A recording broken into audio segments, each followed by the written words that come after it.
नहीं कर रहे, हम ट्रूथ और डज गॉड एग्जिस्ट पे बात कर रहे हैं। क्या डज गॉड एग्जिस्ट, ये ट्रूथ यानी गॉड है या नहीं है, इसमें से दोनों ट्रूथ क्या है। अब आप उसे फेथ कह लें, बिलीफ कह लें, नॉट माई बिजनेस। उसके बाद आपने कहा कि भाई सवाल करने से मजहब रोकता है। मैं कहता हूं जो रोकता है वो रोकता होगा, मैं नहीं रोकता, बल्कि सवाल करें, सवाल करना चाहिए। सवाल कर करके तो हम आगे बढ़ते हैं, तरक्की करते हैं, और इसीलिए मैं आज यहां पे आया हूं। लेकिन सवाल सिर्फ खुदा से नहीं होगा, आपसे भी होगा। सवाल एथिज्म से भी होगा, सवाल सिर्फ मजहब से नहीं होगा, सबसे होगा।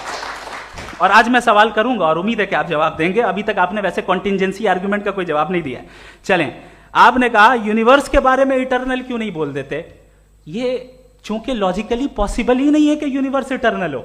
यूनिवर्स एक कॉन्टिंजेंट चीज है जो टाइम एंड स्पेस की पाबंद है, टाइम एंड स्पेस से बाउंड है। जो टाइम एंड स्पेस से बाउंड होगा वो कॉन्टिंजेंट होगा, जो कॉन्टिंजेंट होगा वो उसकी बिगिनिंग हुई होगी, जिसकी बिगिनिंग हुई होगी वो इटर्नल नहीं हो सकता। ये तो कॉमन सी बात है।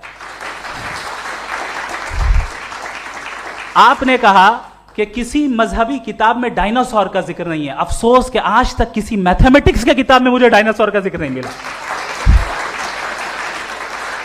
तो इसका मतलब मैथमेटिक्स की किताब बेकार है? नहीं, उसका वो टॉपिक नहीं है। रेवलेशन का और मजहबी किताबों का टॉपिक ये नहीं है कि आपको आके बताए साइकिल कैसे बनाते हैं, या आकर ये बताएं कि जो है डायनासोर कब था।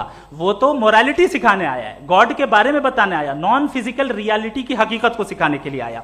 रिलीजियन साइंस को रोकता है? नहीं रोकता। अगर रोकता है तो गलत करता है। रिलीजियन साइंटिज्म को रोकता है, जिसमें हमारे जावेद साहब मुब्तला है। साइंस और साइंटिज्म में फर्क है। साइंटिज्म यह है कि आप समझें कि साइंस और साइंटिफिक मेथोडोलॉजी ये नॉलेज को हासिल करने का वाहिद सोर्स ऑफ नॉलेज है। यह है साइंटिज्म। हम इसे रिजेक्ट करते हैं। हम साइंस को तो तरक्की करते हैं, भाई आप हमारी पूरी तारीख कर लें, पढ़ लें तो आपको पता चल जाएगा। बहरहाल ये अलग टॉपिक है। उसके बाद इन्होंने एक लफ्ज कहा, वेटिकन ने फतवा दिया। वेटिकन का फतवे से कोई ताल्लुक नहीं है, दोनों कॉन्ट्राडिक्टरी अल्फाज हैं। उसके बाद उन्होंने कहा कि भाई हमें नहीं मालूम। अगर नहीं मालूम तो क्लियरली कह देना कि नहीं मालूम है, इसमें क्या हर्ज है। तो वही तो मैं कह रहा हूं ना कि आप कह दें कि नहीं मालूम, लेकिन क्लेम क्यों कर रहे हैं कि गॉड एग्जिस्ट नहीं कर रहा है।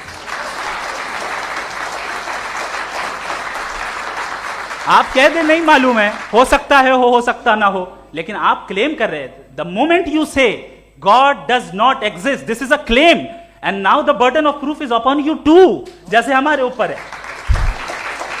और क्यों है मैं बताता हूं, क्यों है ये भी मैं बताता हूं। फिलोसॉफिकली जो क्लेम होता है ना, सिर्फ ये नहीं होता कि इंसान कहे पॉजिटिव क्लेम करे और नेगेटिव क्लेम करे तो बर्डन ऑफ प्रूफ नहीं है। आप मिसाल के तौर पे मैं कहूं कि फुला उस कमरे में